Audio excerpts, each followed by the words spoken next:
Oi, gente, tudo bem com vocês? O meu nome é Maria Ferreira e eu moro aqui na Espanha, em Madrid. Estou fazendo esse vídeo durante um passeio aqui no parque, guardei minha máscara, para responder umas perguntas que enviaram algumas amigas. A primeira pergunta vem da minha conterrânea Nena Trautner, de Fortaleza, que mora atualmente na Alemanha. Um beijo, Nena.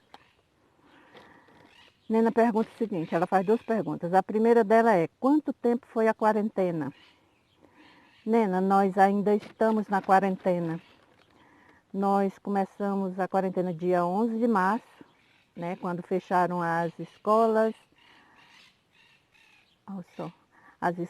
as universidades, as creches, né? E no dia 13, o governo decretou o estado de alarma e com isso fechou tudo, deixando apenas os serviços essenciais, que são de supermercado, de farmácias, e por isso nós seguimos ainda na quarentena, né? Diferentemente de vocês aí na Alemanha, nós estamos num processo de desescalada, ou seja, o governo determinou a reabertura gradativa e parcial em fases, né?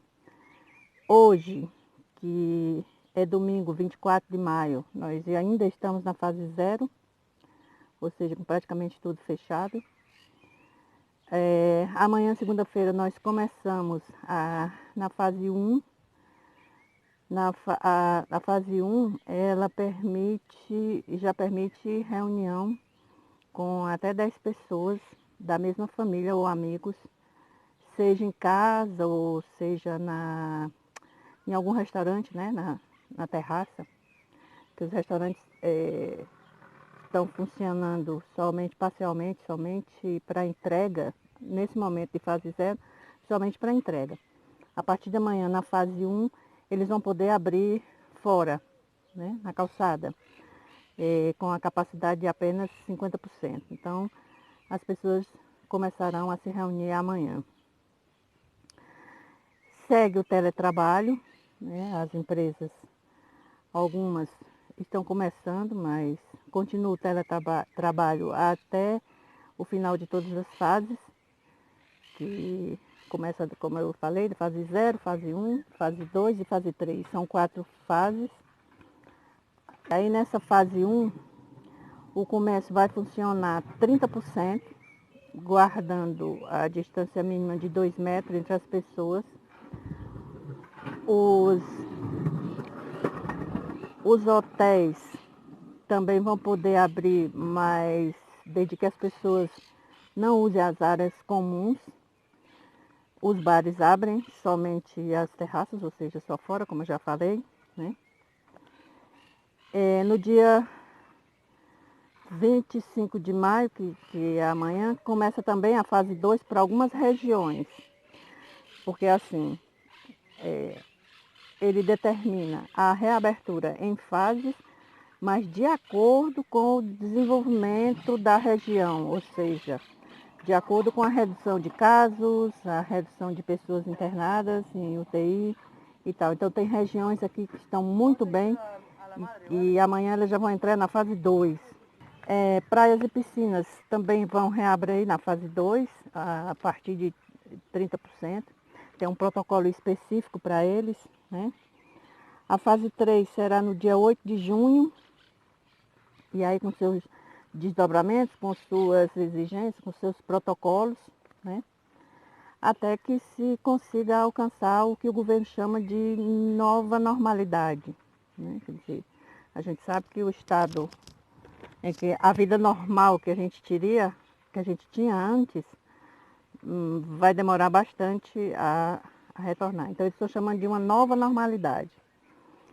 Então, eles esperam que até o dia 22 de junho as pessoas já possam viajar entre as províncias, porque atualmente está proibido, né?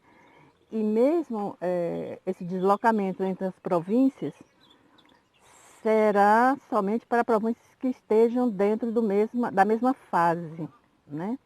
Ou seja, para pessoas que tenham a segunda residência, para pessoas que queiram ir à praia, porque já vai começar o verão, né? Final de junho, por aí, julho, agosto, é verão aqui. Então, a segunda pergunta da Nena é: como foi não poder sair de casa tendo uma criança? Eu vivo aqui na Espanha com a minha filha e com a minha netinha de 2 anos e 11 meses. Ela vai fazer 3 anos agora em junho. E não foi fácil não, sabe? Não foi fácil. A nossa sorte é que ela é muito pequena, então ela não, bom, não sei se percebeu que nós deixamos a vida normal para trás, né? Quer dizer, a rotina dela passou a ser somente dentro das quatro paredes, jogar, brincar, ver TV, né? Uma coisa que a gente costumeiramente não fazia era deixá-la vendo muita TV e acesso a celular, isso a gente não fazia, mas agora tudo caiu por terra, né? Então ela vê bastante TV, brinca e não pedia para passear, não falava na escola, não falava nos coleguinhas. Hum, não sei até que ponto eh, até que ponto essa quarentena a prejudicou, claro, com certeza, muito, mas a gente não sabe precisar o nível de sofrimento, o nível de percepção dela dessa prisão. Então, foi muito difícil, né? As crianças, elas foram as primeiras a entrar em confinamento, já no dia 11, quando fecharam as escolas, e foram praticamente das últimas a saírem também, porque demorou bastante a autorizar a saída das crianças. Vamos para a segunda pergunta. A segunda pergunta vem da Thaís, de Fortaleza, minha vizinha. Um beijo, Thaís. Um beijo, muito obrigada. Thaís pergunta: o pico já passou na Espanha? Graças a Deus já passou, Thaís. O pico na Espanha foi no dia 31 de março, infelizmente. Hoje, de ontem para hoje, nas últimas 24 horas, nós tivemos apenas 48 mortes e 361 novos casos. Eu sei que soa muito estranho falar apenas 48 mortes, né? Infelizmente, mas dentro de um ambiente em que nós estivemos, nós agora seguimos bem, graças a Deus. Hoje a Espanha está com 235 mil, um pouco mais de 235 mil casos de pessoas que foram infectadas. Claro que aí tem uma grande parte que foi curada e 28.678 mortes, infelizmente. Minha amiga e ex-colega de trabalho, Kalinka Varejão, beijo, Kalinka. Kalinka mora no Canadá e ela fez a seguinte pergunta: o uso da máscara está sendo obrigatório? Está sendo obrigatório sim, Kalinka. O uso da máscara é obrigatório em espaços públicos e as crianças a partir de 6 anos também têm que usar. Isso é uma obrigatoriedade, mas o governo recomenda que a partir dos 3 já se ponha a máscara nas crianças, né? Claro que existem algumas exceções, né? Para pessoas não usarem máscaras. Por exemplo, quem tem dificuldade respiratória ou algum outro tipo de força maior, mas que tem que ser comprovado, sabe? Porque se a polícia pega, você vai ter que provar por que é que não está usando a máscara. Além da máscara, tem que ter também um distanciamento de 2 metros, né? Tudo isso nas áreas públicas.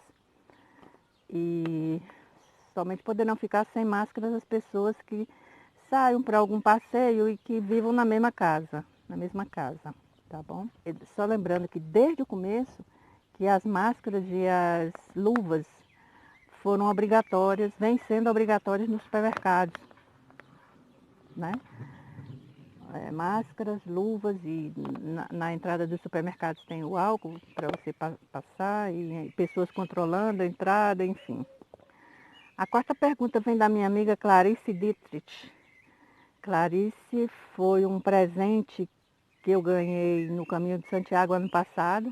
Tive um imenso prazer em conhecê-la. Clarice mora em Curitiba. Gente maravilhosa. Clarice fez a seguinte pergunta: Como está o emocional depois de tantos dias em confinamento? Bom, está fazendo 70 dias hoje de confinamento. Nós entramos um pouquinho antes, uns 3 ou 4 dias antes de todos. E te comento que não é fácil, né? Eu imagino que vocês aí no Brasil já devem estar passando por isso, infelizmente. Eu sinto muitíssimo, viu, gente? Mas a coisa não é fácil. Eu, eu acho que eu tenho sido até bastante forte, sabe? Eu não tenho me abalado tanto, claro. Principalmente no começo, às vezes a gente chorava, às vezes a gente se emocionava e eu muito mais, não por estar em casa, não por estar confinada, mas muito mais, naquela época eu já estava preocupada com o Brasil, eu já estava preocupada com os meus familiares, com meus amigos, com o povo brasileiro, não é? Que eu já sabia que o desenrolar da coisa no Brasil não seria muito boa, né? E agora eu estou vendo isso, então o começo eu sofri bastante porque, principalmente porque eu ainda tinha o meu pai que achava que era só uma gripezinha e seguia dando seus passeios e tal. E hoje em dia não, hoje em dia todos estão em casa, minha família, os que trabalham estão trabalhando em casa, minhas irmãs, os maridos, meus sobrinhos estão estudando, fazendo a universidade desde casa, enfim. Então, minha amiga, a parte emocional não é muito fácil, né? Mas eu, como eu te digo, como eu já disse, eu estou levando bem. Até porque eu me ocupei muito no começo e não tive muito tempo de sofrer. Eu não sou costureira, mas não sou costureira, mas tenho máquina de costura e no começo eu resolvi fazer máscaras para doação, para doar à Guarda Civil, a Defesa Civil daqui, né? Porque o começo, vocês sabem, que em todos os países foi muito complicado, faltando material sanitário, faltando máscaras, todo o material para os profissionais. Então o desespero por máscara era muito grande. E aí eu comecei a costurar, fiz aproximadamente 260 máscaras por aí. E uma vez por semana vinha o pessoal da Defesa Civil recolher lá em casa. Então eu passava o dia muito ocupada porque eu tinha que cuidar da casa, eu tinha que cuidar da Sofia, porque a mãe trabalhava, eu tinha que. E aí nas horas vagas eu costurava. Então eu terminava o dia morta e com isso eu até dormia a noite toda, né? Então eu acho que o começo, ao mesmo tempo em que ele foi muito difícil, foi muito mais difícil, foi também, por ter sido bastante cansativo, eu acho que eu não me abalei tanto, sabe? Eu não me preocupo com essa questão de, porque estou presa, porque não posso ver ninguém, porque não posso andar. E não, isso não me abalou em momento nenhum, momento algum. Eu acho até que, teve até momentos que eu achei que era um privilégio muito grande poder ficar em casa. Era um privilégio muito grande dormir, acordar, comer, circular por dentro de casa, fazer minhas coisas, minhas tarefas, porque quantas e quantas pessoas não podiam fazer isso, né? Aí eu lembrava daqueles que estavam nos hospitais, dos trabalhadores, das pessoas que limpavam os hospitais, dos médicos, das enfermeiras, dos policiais, do pessoal da Defesa Civil, dos voluntários, do pessoal que trabalha em supermercado, quer dizer, essa gente que trabalhou muito por nós. Então, eu achei que a minha situação era um luxo, inclusive, sabe? Não tive tempo para sofrer, não, tá? Beijo, beijo, Clarice. A Cidinha Lopes foi minha colega também de trabalho e mora em Fortaleza. Cida, um beijo, beijo, querida. Espero que você e toda a sua família estejam muito bem, se Deus quiser. Cidinha me pergunta o seguinte: qual é a repercussão do pronunciamento do Bolsonaro na visão da Espanha? Ela se refere a um dos primeiros, acho que foi o primeiro pronunciamento. Cida, não só da Espanha, não só a Espanha, mas o mundo inteiro tem visto o Bolsonaro com extrema, como é que eu posso dizer, com muito temor, com muita temeridade, sabe? Porque Bolsonaro é um perigo para a humanidade, é um risco muito grande para a humanidade, seja para a Amazônia, para a questão indígena, para o povo brasileiro, o povo mais sofrido, né? Bolsonaro tirando aí direitos, tirando os recursos, né? Não apoia a saúde, não apoia a educação, não apoia nada, não dá nada para as pessoas e ao contrário, estimula o extermínio, né, de pessoas. Então a visão, Cida, não é muito boa não, não é muito boa. A gente tanto lê nos jornais, seja na França, seja aqui na Espanha, seja na Alemanha, seja onde for, Bolsonaro não tem o apoio nem sequer dos Estados Unidos. Enfim, então a minha preocupação é muito grande com a situação do Brasil, com esse governo, sabe? Eu, cada dia que passa, rezo muito para que tenha uma solução, para que esse grupo que está aí no poder saia e para que possa salvar o povo, sabe? É isso. A próxima pergunta vem da querida Lola Aronovich. Lola é professora da Universidade Federal do Ceará e tem um blog chamado Lola Escreva. E é uma pessoa que eu admiro muitíssimo pela sua luta pelos direitos humanos, direitos das mulheres, dos menos favorecidos, LGBTs e tudo. Então Lola é assim uma referência. Inclusive eu escrevi um texto, eu não me recordo quanto, se foi no final de março ou começo de abril por aí, eu escrevi um texto e ela publicou no blog dela, que eu vou deixar o link aí para vocês verem, bem no começo, né? Então as perguntas de Lola vêm muito em cima das máscaras, né? Porque ela ficou sabendo que eu estava costurando máscara para doar, e aí ela pergunta, primeira pergunta, como você faz? Querida Lola, um beijo para você. Muito obrigada pela publicação do meu texto, pelas perguntas, tá bom? Lola, em primeiro lugar, eu quero lhe dizer que eu não sou costureira.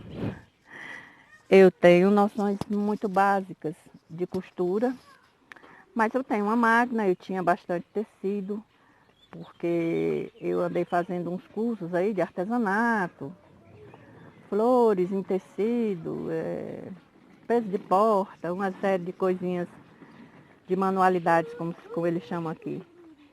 Então eu tinha bastante tecido, eu acho que eu tinha tecido para mais de 300 máscaras, ou mais, né? Então, assim, mais ou menos uns 15 dias antes do dia 11, que foi que saiu o primeiro boletim, fechando as escolas, eu já tinha começado a fazer algumas máscaras para mim, para doar para os conhecidos, para os colegas de trabalho, desculpa, da minha filha. Então, já aí foram 20 máscaras que eu doei para conhecidos, dessas de tecido. Então a pergunta, como você faz? Bom, eu andei olhando na internet e aprendi, peguei um modelo simples e, enfim, saiu e até hoje é o que eu uso. Aprendi outros. Tem até um vídeo que eu ensino a costurar na mão, porque tanto vídeo que eu assisti aprendendo a fazer as máscaras, eu achei interessante aquele que ensina costurando na mão, para quem não tem máquina, para quem não tem a menor habilidade, enfim, tem um vídeo aí. Então é isso. Aí a pergunta dela também. Olha que som maravilhoso. Segunda pergunta. Essas máscaras são seguras? Protege mesmo? Protege não, né, Lola, querida? Mas é assim, desde o começo, quando eu fiz as minhas e comecei a usar, eu acho que mais ou menos uma semana antes do confinamento, eu já saía com a minha máscara para o supermercado. E eu era assim, não sei, estranho, porque era só eu. E algum oriental que eu cruzasse com ele, porque os chineses, esse pessoal, eles sempre usam máscara, né? Quando estão gripados, costumeiramente eles usam. Então, só essa gente que eu via aqui e lá, vez perdida. Então aí muita gente dizia, não, mas não é seguro, não é indicado. A própria Organização Mundial da Saúde dizia que máscaras era somente para o pessoal sanitário, né? E até porque para o pessoal não correr para comprar tudo e esgotar, porque, enfim. Mas eu sempre achei desde o começo que era uma proteção a mais, claro. As principais são ficar em casa, lavar muito bem as mãos, a gente sabe, mas eu achava que um óculos e uma máscara de alguma forma ia reduzir a probabilidade de eu pegar o vírus. Não que elas protegessem totalmente, inclusive elas podem até ser um risco, né? É, se não souber usá-las. Aí ela pergunta, dá para respirar direito por elas? Dá, viu, Lola? A gente se acostuma, né? No começo fica assim um pouco estranho, e eu que uso óculos, ou de grau, ou óculos de sol, às vezes dá uma embaçada, mas até vi na internet que tem como evitar isso, né? Mas dá, de uma forma geral. E as que eu fiz, por último, eu fiz daquelas que você ainda pode, ainda tem uma abertura, ainda tem uma, como se diz, ainda tem um espaço para você colocar um lencinho. Então, ajuda mais a proteger. Dá para respirar sim. A outra pergunta que ela fez é, quando chega em casa, tem que pôr para lavar? Tem sim, sabe, Lola? Eu às vezes saio até com duas. Aqui eu vou e muitas vezes, dependendo do que eu faça, eu descarto ela, ponho na sacolinha, limpo minhas mãos com álcool e coloco a nova que eu tenho guardada. Geralmente saio com duas. E claro, assim que chega em casa, tem que pôr para lavar. Aliás, não só a máscara, né? Tudo. Tudo, tudo, tudo. Eu quando chego em casa, minha rotina agora, eu vou para casa e aí já passo direto pro banheiro, já deixo tudo. Põe a roupa na máquina para lavar toda a roupa. Antes, quando usava sapato, tênis, já colocava ou para lavar também, ou numa quarentena fora da casa, do apartamento. E banho.